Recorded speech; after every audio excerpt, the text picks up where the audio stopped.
we are hearing this new phrase, which is called the new normal. It's the new normal now. We're living the new normal time. And what is this new normal? This morning I experienced it. There were so many cars on the road this morning, all the school kids are back. And especially at St. Anthony's, we're having lots of building projects happening, so there's no room in the car park, and there's only a drop off and pick up for the kids. And we have close to 700 children going to school here. So the new normal this morning was all the cars banked up one behind the other for quite a long distance before the parents dropped off the children in school. But what was amazing in this new normal was that people were patient. Well, I suppose they had enough of homeschooling and they wanted to send them to school, so they were patiently waiting to drop them off. But this is the new normal. Parents were patiently waiting, no honking, no getting upset or angry, but patiently waiting to drop off their kids. The new normal now is to make sure you sanitize your hands regularly. You know, you enter the classroom, you touch something like this, you go to the toilet, sanitize your hands. All this now, making sure you're keeping your hands very clean. Now, this new normal is meant to be how we're always meant to live. To be patient while we drive, to sanitize our hands from time to time so that if we've got germs, then we don't transfer the germs to other people. So in some ways, the new normal is normally the way we should all be living. But now we've coined the phrase new normal as if it's something new we've all created or discovered of how we could live our life. Today we're looking at the gift, the fruit of chastity. And this is not a new normal thing. Chastity is a fruit of the Holy Spirit that we're all called to live and bear fruit in each day. Now, what is chastity? It's purity in thought, word, and act.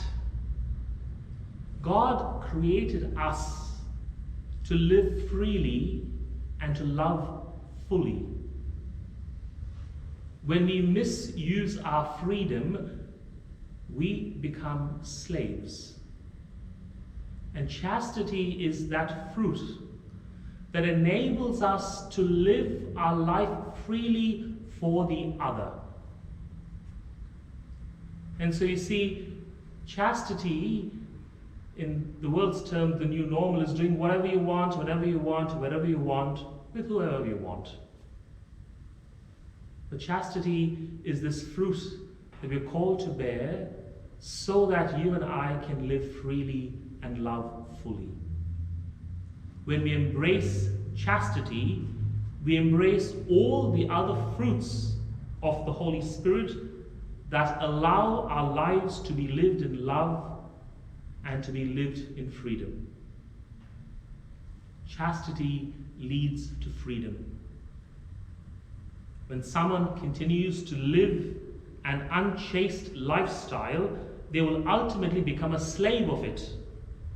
They will seek and use others more and more until it becomes something they cannot control.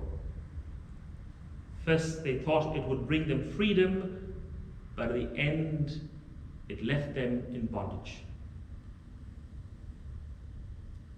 So the more we practice this fruit of charity, this chaste lifestyle, we will truly be free. The practice of chastity is control of our thoughts and discipline of our senses, especially the eyes. The eyes are the window to the soul, and we don't guard our eyes, then we let so much into our soul. And once it is there, then it causes great havoc in our life.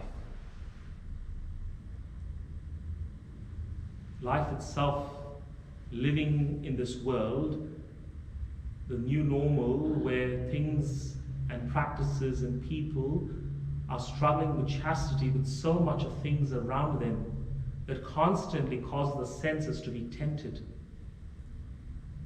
And more when we expose ourselves to things that are unchaste, then we end up being a slave to it. God has given us this freedom, a freedom to live our life for others. When we live an unchaste life, what happens? We gradually lose our freedom and become a complete slave to what it is that we have chosen. And because we are called to live freely and to love fully, now that we are no longer free, we're unable to love fully. And it's the only person we can love is ourselves. And when we love only ourselves, this life is not lived fully at all. A life lived for others is a life lived fully. How do we remain chaste and thus live in happiness? Well, we need to make the decision to live a chaste life and earnestly seek God's help. Without God, it's very hard to live a chaste life. We need to have a good prayer life in order to live a chaste life. I know we can't put blinkers on and live our life like that every day, but we need God's protection in the way we walk into life. It's like the constant hand sanitizing we've been doing. It's the prayer life that we need to have. A constant protection of God's grace upon us, over us, around us. So in the midst of all the things happening around us, we can truly live a chaste life. You know, a teenager went to confession, and one of the sins he confessed was that, Father, he says, I'm having impure thoughts. Now, we know impure thoughts itself is not a sin. What you do with them is a sin.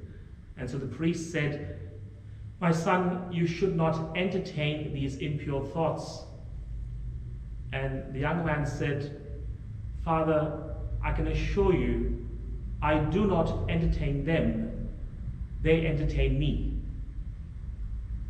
So in life, it's easy for us to be entertained with things that are not good and holy. But the more we entertain them, it causes us to bear no fruit in this particular way. We're all called each day in the midst of this world, to live a life completely for others. And with God's help, through the Holy Spirit, the gifts given to us, the wisdom to know those things that we ought to choose, the courage to choose those things, so we can continue to remain free in our life each day and to love the way God is calling us to love.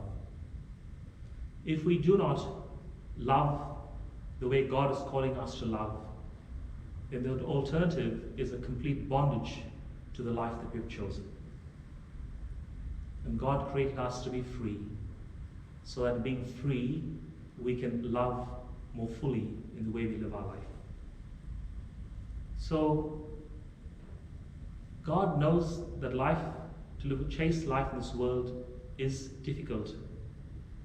But because of the gift He's given us in the Holy Spirit, He calls us to use these gifts so you and I can bear much fruit in the way of chastity, in a chaste life and through a chaste life, being a good example of people who love and live freely for others. In the name of the Father, and the Son, and of the Holy Spirit. Amen.